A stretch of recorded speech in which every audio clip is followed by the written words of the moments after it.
우리나라는 역사적으로 늘 주변에 있는 강대국들의 영향을 받으면서 살아왔습니다. 요즘 우리나라에 아마 가장 큰 영향을 미치는 나라들을 이야기하라고 하면 미국과 중국, 그리고 북한, 이 나라들이 우리나라의 정세에 지대한 영향을 미치고 있는 이러한 나라들이라고 꼽아야 할 것입니다. 많은 사람들이 가장 두려워하는 시나리오는 무엇이냐면 북한과 미국의 관계가 아주 악화되면서 미국이 북한을 공격하는 이러한 일이 생기지 않을까 전부 다 걱정을 하고 있습니다. 만약에 미국이 북한을 공격을 하게 되면 전면전이 벌어지게 되고 그러하면 그 피폐가 상당해질 것이라고 하는 것을 우리 누구나가 다 예견을 하고 있기 때문입니다. 아마 미국이 이라크와 아프가니스탄에서 고전을 하지 않았더라면 우리나라는 벌써 전쟁을 했을런지도 모릅니다. 사실 미국이 이 아프가니스탄과 또 이라크에서 전쟁을 빨리 끝내지를 못하고 상당한 어려움, 고전을 겪은 덕에 우리 북한에 대한 이러한 차례가 좀 늦어지게 되었고 또 이 미국에 있는 국민 정서들이 상당히 전쟁에 대해서 반전에 대한 생각이 짙어지면서 이 북한을 공격하는 이 시나리오가 지금 많이 수그러들었습니다만 아무튼 언제 어느 때 어떻게 불씨가 튈는지 알 수 없는 정말 이러한 상황 속에서 오늘 우리들이 하루하루를 살아가고 있죠. 유다가 망할 때에 그때 유다 나라에 가장 강력한 영향력을 행사하던 세 나라가 있었습니다.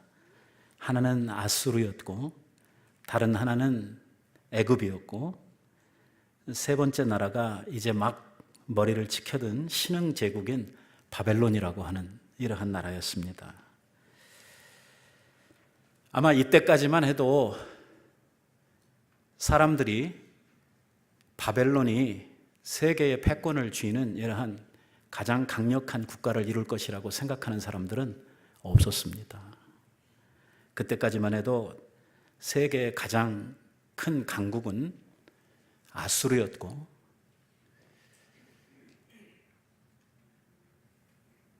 그리고 그 다음으로는 뭐니 해도 애굽이라고 하는 나라가 이 세계적으로 강국으로서의 영향력을 행사하는 이러한 상황 속에 있었습니다. 특별히 아까 우리가 성경에서 읽었던 느고라고 하는 왕이 이 애굽의 바로가 되면서 어떻게 하면 세계의 패권을 자기들이 새롭게 다시 쟁취할 수 있을까? 이것에 대해서 굉장히 신경을 많이 쓰고 노력을 하던 이러한 상황 속에 있었습니다. 이런 상황에 있었던 이 유다는 이게 어디에 붙어야지 좋을지 몰라가지고 이리저리 눈치를 보면서 어떻게 해야 이 자국에게 유리하고 자국이 장차 그 살아가는 데 있어서 도움이 될까 하는 것을 생각을 하다가 결국은 어떤 결정을 하게 되냐면 아수르에 붙어가지고 이 애굽 나라하고 전쟁을 하는 이러한 상황에 들어가게 된 것입니다. 그러다가 애굽에게 크게 혼쭐이 나고 그 일로 말미암아 또 아수르가 멸망을 하게 되고 그 이후에는 또 애굽에 충성하려고 하다가 바벨론에게 또 호되게 당하고 일이 터지고 절이 깨지고 하는 이러한 이 상황이 유다라고 하는 이러한 나라를 두고 왔다 갔다 하는 이 불안하기 짝이 없는 언제 꺼질지 모르는 이 바람 앞에 등불 같은 이러한 나라의 형편이 날마다 이어지고 있었다고 하는 것입니다. 이러한 상황 속에서 유다로서는 참 아쉬운 점들이 많이 있었는데요. 그 중에 하나가 뭐냐면 요시야가 죽고 나서 그 후에 요시야의 아들 셋이 번갈아 가면서 이 유다 나라의 왕이 되었는데요. 참으로 안타까운 것은 뭐냐면 요시야가 참 좋은 왕 아니었습니까? 신앙적인 왕이었었는데 그 아들 중에 하나도 아버지를 닮은 왕이 없었다고 하는 것입니다. 아까 우리들이 말씀을 함께 읽었는데 그 말씀 가운데 주로 나오는 이야기가 뭐냐면 그 요시야의 아들들, 이 왕이 되었던 아들들이 하나같이 믿음이 없는 왕들이었고 여호와 보시기에 악을 행하던 이러한 왕들이었다고 이렇게 역사가 기록을 하고 있는 내용들을 우리들이 보게 되었습니다. 만약에 그 중에 하나라도 아버지를 닮은 이러한 신앙이 있는 왕이 있었더라면 유다의 멸망이 그렇게 빨리, 그렇게 너무나 쉽게 나라가 멸망을 하는 이러한 일은 없었을 텐데 요시야의 그 신앙 좋은 아버지 밑에서 정말 하나도 믿음 있는 아들이 나지를 않았다고 하는 것입니다. 이 일이 얼마나 안타까운지요. 그러고 보면 오늘 우리의 가정에 있어서 믿음을 계승한다고 하는 일이 얼마나 소중한 일인지, 오늘 목사 아들이기 때문에, 장로 아들이기 때문에 이게 믿음이 있는 게 아니고 믿음의 가정들에서 정말 우리의 믿음의 후사들을 온전한 믿음으로 키워내는 일이 얼마나 우리들에게 있어서 소중하고 귀한 일인지, 이게 얼마나 축복된 일이고 이게 얼마나 믿음의 가문을 세우는 데 있어서 참 좋은 일인지 우리들은 그 얼마나 그 축복된 이 일에 대한 값어치를 우리들은 다 헤아릴 길이 없을 것입니다. 결국은 요시야의 아들 가운데에서 하나도 신앙적으로 바로 서는 이러한 사람이 없음으로 말미암아 결국 한 나라가 멸망을 해버리는 이러한 결론을 맞게 되는 것이고요. 이것을 우리들이 줄여서 오면은 뭐가 되냐면 우리의 가정도 믿음으로 서지 못하면 결국은 우리의 가정도 그 꼴을 당할 수밖에 없을 것이고, 이걸 교회에 적용을 하면 역시나 오늘 믿음의 선진들이 아무리 좋은 믿음으로 교회를 세우고 열심으로 주님을 섬겼다고 하더라도 온전한 믿음의 계승이 없으면 후대에 가서 어떻게 된다고요? 교회도 막을 내려야 되는 이러한 일들이 우리 앞에 있을 수밖에 없다고 하는 것이죠. 그러한 면에서 생각을 하면 오늘 우리가 우리의 믿음을 계승하고 우리의 후대들에게 믿음으로 참 우리의 다음 때를 교육하는 이 일이 얼마나 중요한 일인가. 가정에서 우리의 자녀들을 위한 신앙 교육을 얼만큼 힘써야 하고 얼만큼 중요하게 생각을 해야 되는지, 여러분들이 애들을 데리고 운동 경기를 다니고 SAT 학원을 다니고 미술 학원 쫓아다니고 음악 가르치러 다니고 하는 그 모든 노력들보다 여러분들이 더욱더 마음에 두고 힘을 기울여야 하는 것이 뭐냐면 가정에서의 아이들에 대한 신앙 교육이에요. 종종 우리 교육자들하고 이야기를 해보면서 우리 아이들에 대해서 이런저런 이야기를 제가 이야기를 해요. 우리 교회 아이들이 좀 이런 게 부족한 것 같다, 내 눈에는. 내가 애들을 직접 가르치지를 않기 때문에 제가 상세하게 다 알 수는 없지만 그래도 보편적으로 드러나는 이러한 일들을 놓고 우리가 말씀의 교양으로 이런 것들을 가르쳐야 되지 않느냐 이렇게 이야기를 하면은 열심히 가르친다는 거예요. 근데 왜 그러냐? 집에 가면 흐트러진다는 거예요.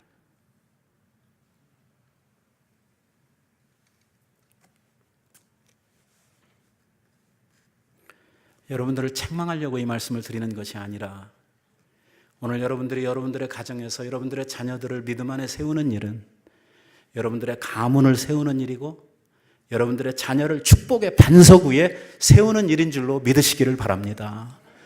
애들 공부 조금 더 가르치고 아이들 돈 조금 더 우리가 벌어가지고 유산으로 남기고 하는 이것보다 훨씬 더 소중하고, 그리고 우리들에게 있어서 가장 필요한 일은 뭐냐면 하나님 앞에 사랑받고 하나님 앞에 복받는 아이들로 키워내는, 이것이야말로 우리들에게 있어서 가장 소중한 일이라고 하는 것을 우리들이 꼭 기억을 해야 될 것입니다.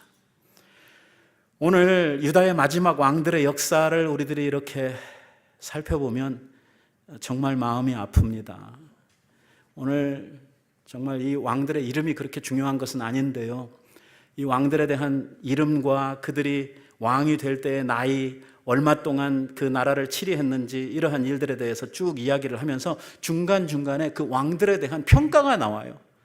이 왕들이 치정을 하는 동안에 하나님께서 그들을 보실 때 이 사람들이 어떤 삶을 살았는가, 왕으로서 어떻게 그들이 정치를 했는가 하는 것을 평가하시면서 뭐라고 이야기를 하냐면, 여호아스가 그의 조상들의 모든 행위대로 여호와 보시기에 악을 행하였더니, 이게 살았던 그의 삶에 대한 하나님의 평가예요. 그 뒤에 또 딴 왕에 대한 이야기가 하고 나서 그 다음에 또 나오는 이야기가 똑같은 이야기예요. 아까 우리가 읽었던 맨 마지막 37절에서도 똑같은 이야기를 했어요. 여호와김이 그의 조상들이 행한 모든 일을 따라서 여호와 보시기에 뭘 행하였더라? 악을 행하였더라. 성경에요, 착하게 산 사람들은 뭐라고 이야기하냐면 여호와 보시기에 정직히 행하였더라 이렇게 말하거든요. 그런데 계속되는 이 왕들에 대한 역사에서 하나같이 지적을 하고 있는 것은 뭐냐면 하나님 보시기에 악했다는 것입니다. 그 중간에 하나라도 하나님 보시기에 정직히 살았던, 믿음으로 살았던 사람이 없다는 것입니다. 그래도 우리 하나님이 사랑의 하나님이시고 긍휼의 하나님이신 것은 그 중에 하나라도, 백성들이 다 잘못되고 나라가 온통 잘못 가더라도 그 중에 하나라도 바로 서고 하나라도 하나님 앞에 온전한 사람이 있으면 그 하나를 위하여 그 모든 사람들에 대한 하나님의 심판과 징계를 유보하신다는 거거든요. 기다리신다는 거거든요. 이게 하나님의 사랑이거든요. 그런데 그 한 사람이 없다는 것이거든요. 오늘 우리들에게도 교회를 지켜야 할 이 한 사람이 필요한 것이죠. 여호와 보시기에 정직한,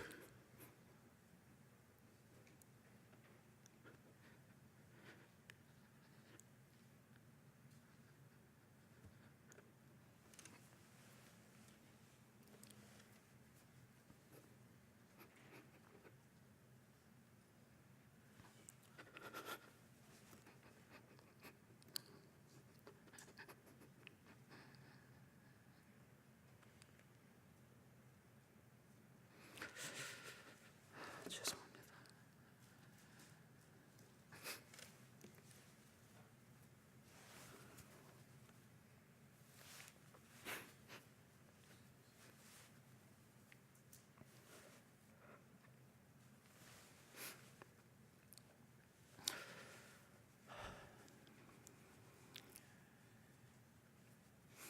우리 하나님 보시기에 온전한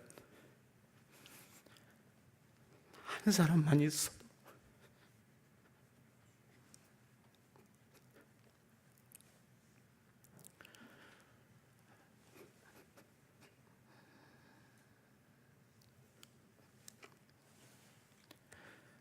우리들을 향하신 하나님의 손을 놓지 않으실 텐데 말입니다.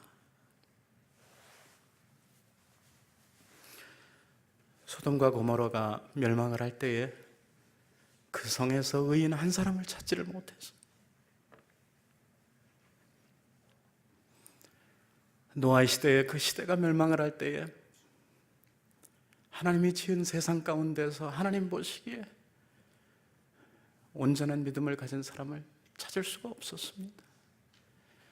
하나님이 세상 지은 것을 한탄하시기까지 세상은 타락했고 믿음의 길을 벗어나서 살고 있었지요.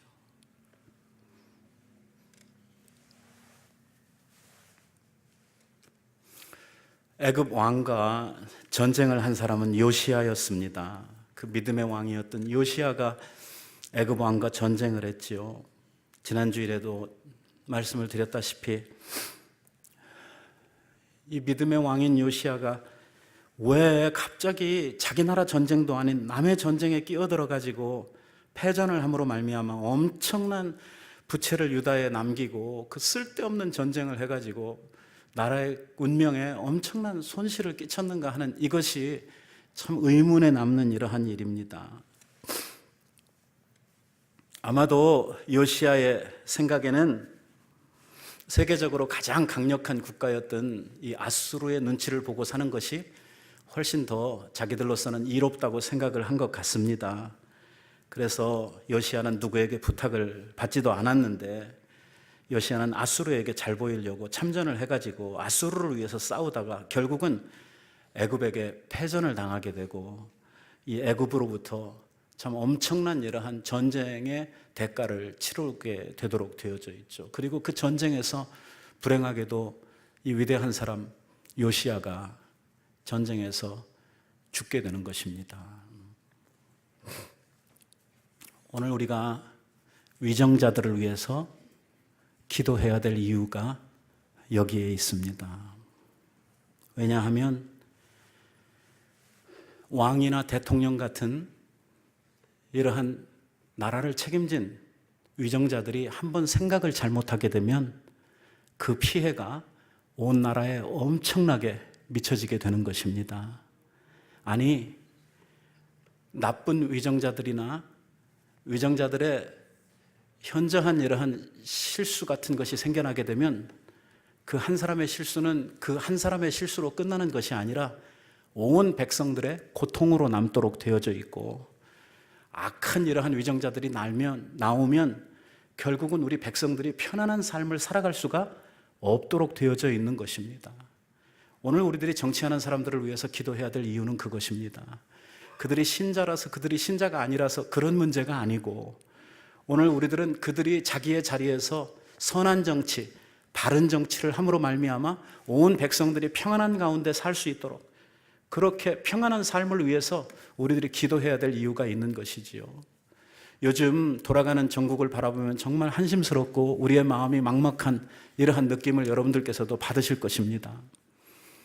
우리 한국이 지금 어디로 가야 될지 알 수 없는 이러한 형국에 나라가 표류하고 있는 이러한 모습을 우리들이 봅니다. 내가 잘못 생각했습니다. 실수했습니다. 그렇게 사과해서 끝날 일은 아닙니다. 왜? 그로 말미암아 우리 나라가 감당해야 되는, 온 백성들이 겪어야 하는 이러한 그 피해라고 하는 것은, 이것은 감히 우리의 머리로 다 상상할 수 없을 만큼 큰 것이기 때문입니다. 우리는 이제 내일 모레 미국의 대통령을 뽑는 이러한 일을 앞두고 있습니다. 이를 위하여 우리들이 열심히 기도해야 될 이유도 거기에 있는 것이죠. 앞이 보이질 않아요. 그 누구를 보아도 어찌 해야 될지를 모르겠어요. 이런 때이기 때문에 오늘 우리들이 더욱더 기도를 해야 될 때라는 것입니다. 왜요? 우리가 살아야 될 앞으로의 8년을 정하는 일이고 우리의 후대들의 미래를 정하는 일이거든요. 내가 누구라고 이야기는 안 하겠습니다만, 누군가 대통령이 되면 이번에 은퇴를 하게 되는 2명의 연방재판관을 임명해야 되는 임명권이 대통령에게 주어지죠. 만약에 지금도 그 숫자가 팽팽하게 맞서 있는 대법원에 자유주의적 생각을 가지고 있는 대법원 판사들을 대통령이 2명을 더 임명을 한다고 하면 미국의 미래는 어디로 가겠습니까?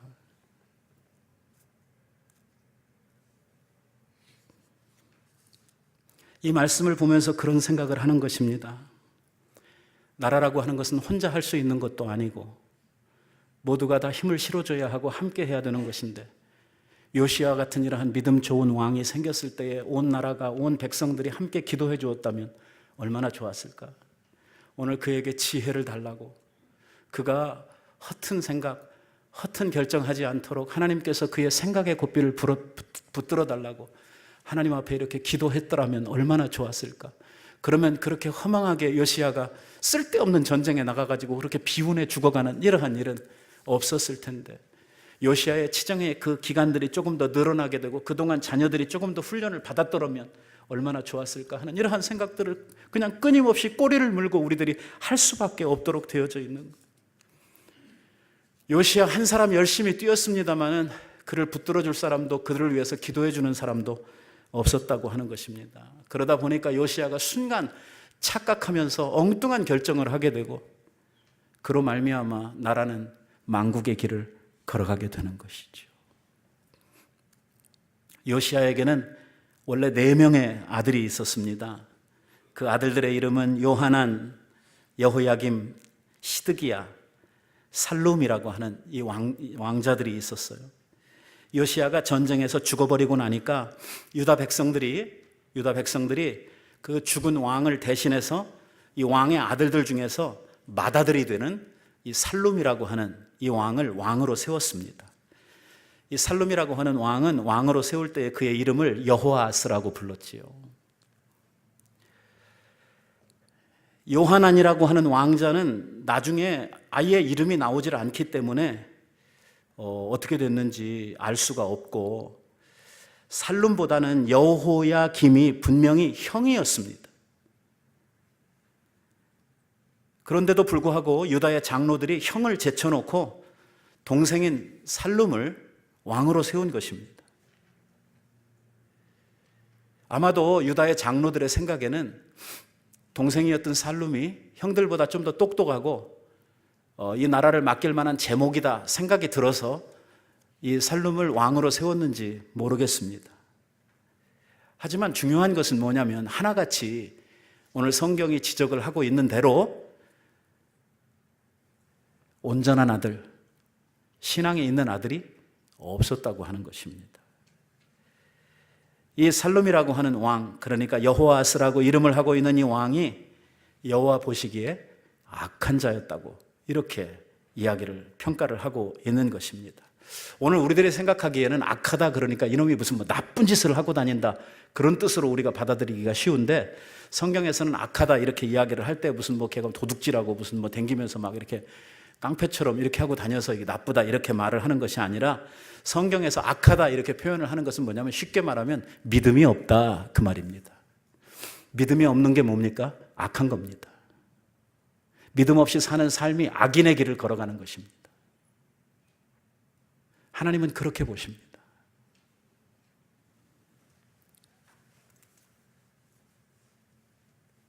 그러니까 우리들도 나는 믿음은 없지만 이런 소리 쉽게 하면 안 됩니다. 내가 그런 생각이 든다면 땅을 치고 지금 통곡을 하면서 하나님 앞에 회개해야 될 일입니다. 믿음 없다고 하는 것은 하나님 앞에 악한 것입니다. 믿음 없다고 하는 말은 다른 말로 바꿔 말하면 우리의 장래가 없다는 뜻입니다. 하나님은 믿음 안에서만 역사하십니다. 믿음은 우리가 하나님으로부터 오는 모든 축복을 유통받을 수 있는 유일한 통로입니다. 어떻게 해서든지 우리는 믿음을 가져야 합니다. 우리가 교회에 나와서 이렇게 신앙하고 말씀을 듣고 기도하고 하는 이 모든 것들이 다 무엇을 위한 것이냐면 우리 안에 믿음을 쌓기 위해서입니다.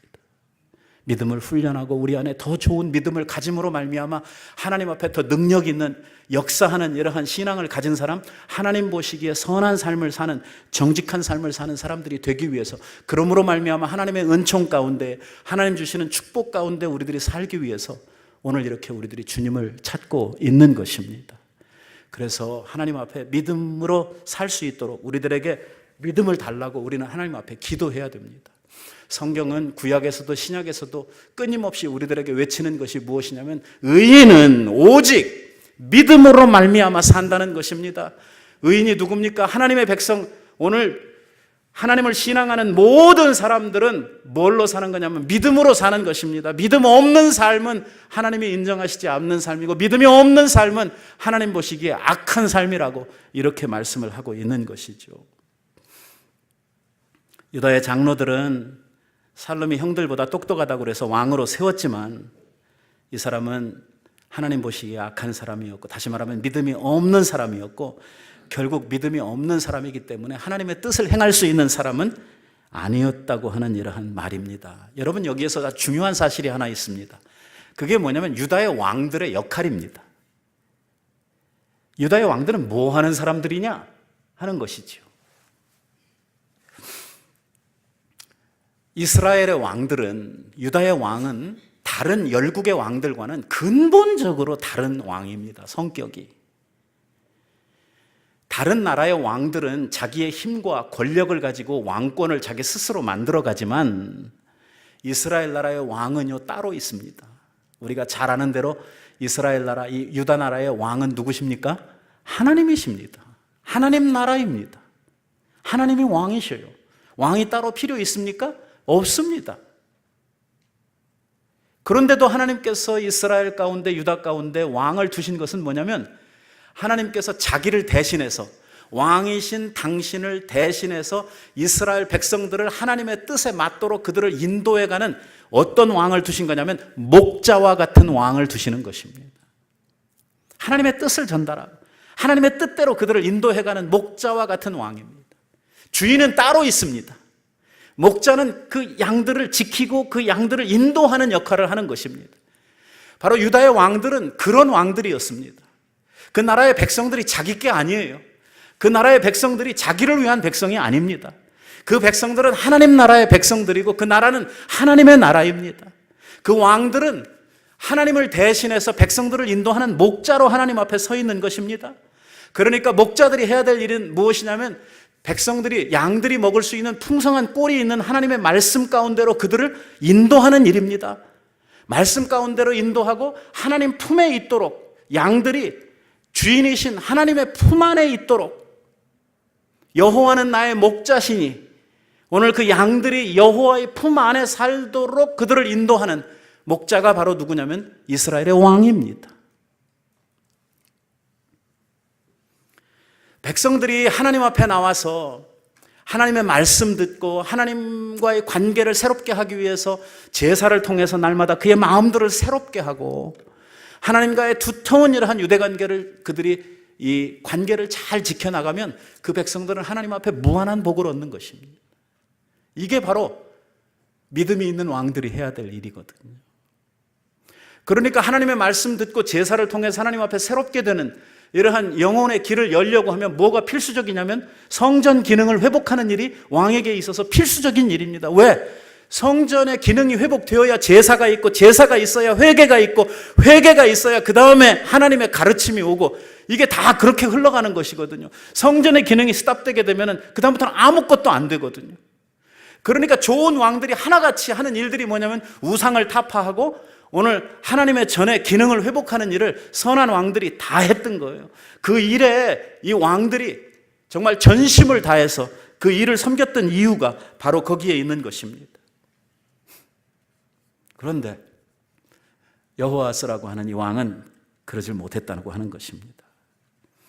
하나님께서는 이 여호와스가 이게 아무 미래가 없는, 믿음 없는 이러한 왕인 것을 아시고요, 그를 바로 패해버리십니다. 하나님께서 애굽 왕에게 붙들려가게 만들어버리시죠. 이 전쟁에서 승리를 한 애굽에서 이 바로가, 이 느고라고 하는 이름을 가진 바로가 이렇게 가만히 유다 나라를 보니까 전쟁에서 졌으면 이제 유다 나라는 애굽 나라의 속국이 아닙니까? 그러면 왕을 세우려고 하면 누구한테 허락을 받아서 세워야 됩니까? 전쟁에서 승리를 한 애굽의 제가를 받아가지고 왕을 세웠는데 저희들끼리 왕을 세우는 것입니다. 그러니까 안 되겠어요. 아니 이것들이 전쟁에 지고도 지들 멋대로 한다는 것입니다. 그래서 애굽 나라에서는 이 바로가 유대 나라에 대해서 엄청난 이러한 조공을 요구를 하게 되죠. 그리고 여호와스를 그냥 둬서는 안 되겠다 해서 그 유다의 장로들이 세운, 유다 백성들이 자기네들이 세운 왕을 잡아가 버립니다. 그리고 유다 백성들이 안 좋아하는, 그러니까 원래대로라고 하면 순차적으로 세웠다고 하면 형이 유다의 왕이 됐어야 되는데 그걸 싫어해서 동생을 왕으로 세우지 않았습니까? 그런데 백성들이 싫어하는 그 형을 왕으로 애굽 나라가 세워버리게 되는 것입니다. 왕을 세우고 그리고 그에게 조공을 엄청나게 낼 것을 요구를 합니다. 은이 100달란트고 금이 1달란트를 내라고 이렇게 요구를 한 것이죠. 새롭게 왕이 된 여호야김은 그렇지 않아도 자기가 왕이 되어야 되겠다고 생각을 했는데 이 백성들과 장로들이 자기 동생을 왕으로 세웠으니까 기분이 좋겠습니까? 안 좋겠습니까? 절대로 안 좋죠. 그래서 찌그러져 있다가 그 세우는 왕은 잡혀가고 자기가 왕이 되었으니 이제 어떻게 됐습니까? 이제는 그 장로들과 백성들에 대해서 보복을 할 기회가 생겼다는 것입니다. 정치가 어느 쪽으로 가겠습니까? 백성들을 위한 정치입니까? 백성들을 잡아먹는 정치를 하겠습니까? 당연히 어느 쪽으로 갈지 빤한 이러한 정치를 여호야김이 하게 된 것이죠. 결국 그 많은 이 부담금을 백성들에게 다 세금으로 물리게 되고 고혈을 짜는 일을 하게 됨으로 말미암아 이 유다 백성들의 살림살이는 아주 형편없는 이러한 자리로 떨어져 버리게 됩니다. 그런데 거기에서 그냥 그렇게 유다하고 뭐 돈 줄 거 주고 뭐 힘들지만 그냥 그렇게 평안하게 살았으면 얼마나 좋겠습니까? 이렇게 왔다 갔다 하고 있는 동안에 신흥 제국이었던 바벨론이 아수르를 홀딱 먹어버린 것입니다. 아니, 아수르가 무너진다고 하는 것은 그 누구도 생각하지를 못했는데 이 신흥 제국인 바벨론이 아수르를 집어삼킨 것입니다. 그리고 그 세력을 모아가지고 갑자기 유다 나라를 쳐들어온 거예요. 유다 나라는 그렇지 않아도 지금 고혈을 짜가지고 전부 다 이 애굽 나라에 비유를 마치고 있었던 상태에서 전쟁을 맞게 되니까 이 나라가 이러지도 저러지도 못하는 이러한 완전히 이제는 패망의 직전에 놓여지게 된 것이죠. 그때에 바벨론 왕 느부갓네살이 이 애굽 나라에서 세운 왕 여호야김 그 형을 패해버리죠. 왜? 이거 애굽에서 세웠다는 거예요. 애굽에서 세운 여호야김을 쇠사슬로 결박을 해가지고 바벨론으로 끌고 가버리고 거기에 바벨론이 또 새로운 왕을 세우게 되는 것입니다. 그리고 바벨론을 잘 섬기겠다고 하는 이러한 맹세를 받고 다시 끌고 갔던 이 왕을 다시 한번 기회를 줘서 돌려보내게 되는 것이죠. 이때에 바벨론에서 유다가 가지고 있었던 마지막 남았던 재산들을 싹 다 털어가게 되는 것입니다. 나라가 완전히 상거지가 되는 이러한 처지에 놓이게 되는 것이죠. 그런데 이 여호야김이라고 하는 이 왕이 세움을 받고 바벨론에 잡혀갔다가 풀려나가지고 잘 섬기겠다고 약속을 하고 왔는데 가만히 생각을 해보면 이게 바벨론과의 약속을 지킬 것인지 아니면 그래도 나를 밀어주고 나를 세워준 것이 애굽인데 애굽에 충성을 다해야 될 것인지 앞으로의 전국이 어디로 갈 것인지 또 머리를 굴리기를 시작을 합니다. 그러다가 어떻게 하냐면 아무래도 애굽 편을 드는 것이 낫겠다 생각을 하는 거예요. 왜? 바벨론은 지리적으로 굉장히 멀리 떨어져 있었거든요. 애굽은 코앞에 있었고요. 그러니까 자기네들이 눈으로 가까이에 있는 애굽으로부터 받을 이러할 영향이 훨씬 더 많겠다 싶어서 바벨론을 배신을 하고 이 애굽을 다시 섬기려고 이 여호야김이 생각을 한 것이죠. 이렇게 마음을 바꾸고 나니까 바벨론에서 또 쳐들어와 가지고 이제 나라를 완전히 끝장을 내버리게 되는 것입니다. 결국 이렇게 해가지고 여호야김도 끝이 나게 되고 이 나라는 멸망의 길로 가버리게 되는 것이죠. 이때에 이런 막 이렇게 복잡한 전국이 막 벌어지고 있었을 그때에 하나님께서 한 선지자를 보내셨습니다. 그가 누구냐면 예레미야입니다. 여러분들 잘 아시는 예레미야. 무슨 선지자? 눈물의 선지자. 왜 눈물의 선지자? 망해가는 나라를 바라보면서 정말 믿음 없는 그 세대를 바라보면서 통곡하는 심정으로 하나님의 뜻을 전했던, 하나님의 뜻을 전하는 그것이 너무나 세대에 맞지 않았기 때문에 결국은 뭐냐면 바벨론에게 항복하고 그들을 쫓아가라고 하는 이러한 말도 안 되는, 쉽게 말하면 자기네들의 적국에게 충성하고 적국에게 항복하라고 하는 이러한 메시지, 이러한 예언을 함으로 말미암아 모든 백성들과 모든 정치하는 사람들로부터 따돌림을 당하고 핍박을 받았던 그 선지자. 하지만 그의 말은 예레미야의 말이 아니고 하나님의 말씀이었거든요.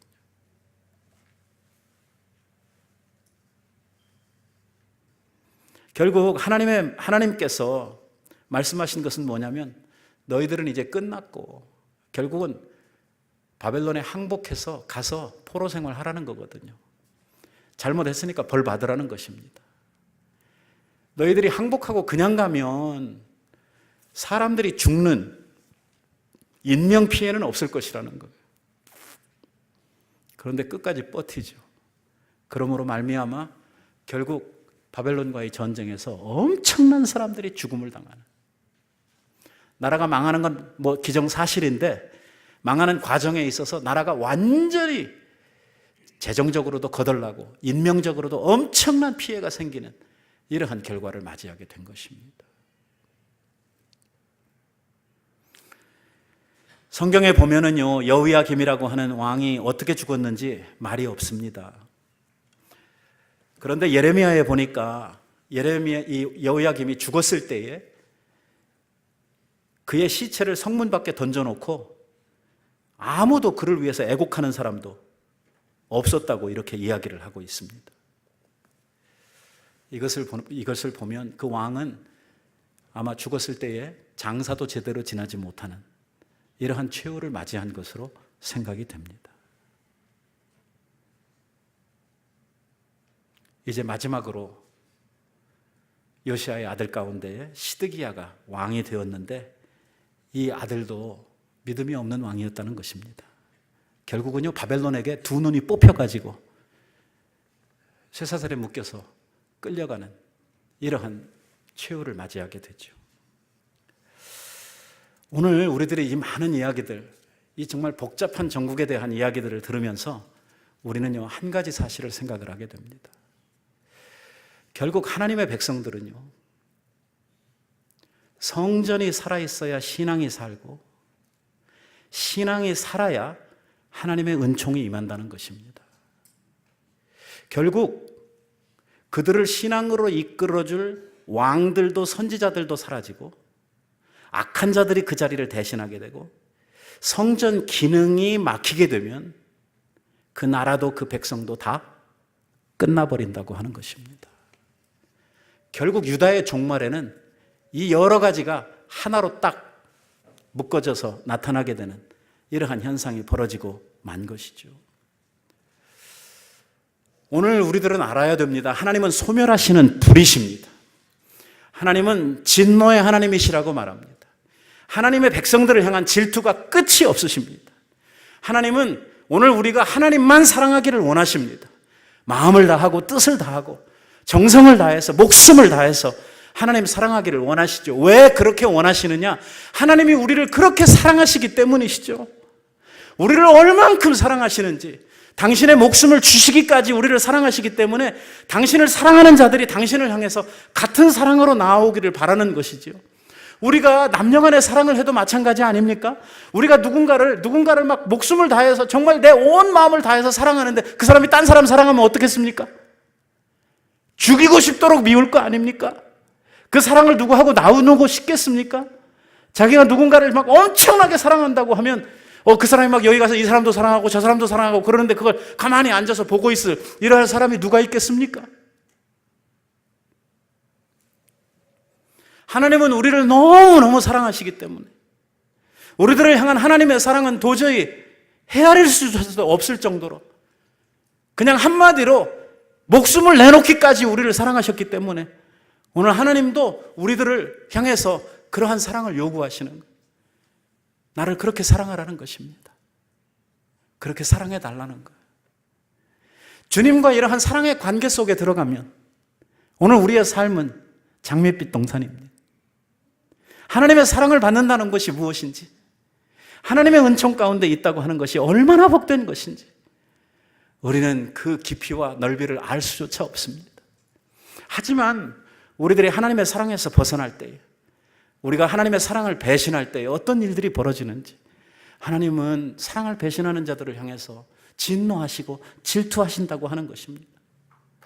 결국 이 사랑은요, 이중적인 국면이 있습니다. 사랑은 같이 사랑을 만들어가면 행복이고 축복이고 거기가 천국이지만 사랑이 배신이 되면 어떻게 됩니까? 거기는 아픔이고 복수고 거기에는 엄청난 저주가 따라가는 것입니다. 하나님의 축복도 하나님의 진노도 오늘 결국은 우리의 선택에 달려져 있는 일입니다. 결국 성전의 기능이 고장나니까 이게 하나님으로부터 받아야 될 축복의 성전을 통해 성전이 이 저주의 장소로 바뀌어지게 되는 것입니다. 성전의 기능이 살아있다고 하는 것이 무엇입니까? 성전이 뭐 하는 곳입니까? 성전은 하나님 만나는 곳입니다. 성전은 하나님의 말씀이 있는 곳입니다. 성도들이 하나님과 나누는 이러한 열정적인 기도가 있는 곳이 성전입니다. 오늘날 이 성전의 기능이 우리들 가운데 살아있기 위해서 오늘 살아있는 말씀이 여러분들을 찾아가고 여러분들이 뜨거운 기도로 하나님을 찾는 이러한 기능이 우리들 속에 유지되고 있어야 이 교회가 하나님 앞에 온전한 교회로서 설 수 있는 것입니다. 이 하나님의 전은 말씀의 기둥과 터, 진리의 기둥과 터이며 이 하나님의 전은 만민의 기도하는 집입니다. 오늘 이 기능을 우리들이 유지하고 있을 때에 교회가 되는 것이고 오늘 이러한 기능이 우리들 가운데 풍성하게 나타날 때에 오늘 우리가 하나님 앞에 복받는 백성으로서 설 수 있는 것입니다. 여러분, 말씀을 사모하십시오. 주의 전에 나올 때마다 하나님 주실 말씀을 사모하고 아버지 앞에 올 때마다 여러분 마음을 다해서 하나님께 구하고 하나님을 찾는, 주께 부르짖는 이러한 기도의 영성으로 가득 채워진 이러한 사람들로 하나님 앞에 서시기를 바랍니다. 교회를 지키는 우리들의 기도, 오늘 교회를 세워가는 말씀의 진리, 이것이 우리들 가운데 있는 한 우리 교회는 영원하고 그리고 우리를 통한 하나님의 축복은 우리의 가정을 넘어서 온 세상을 향해 흘러가게 될 줄로 믿습니다. 기도하십시다. 자비하신 아버지, 은혜를 감사합니다.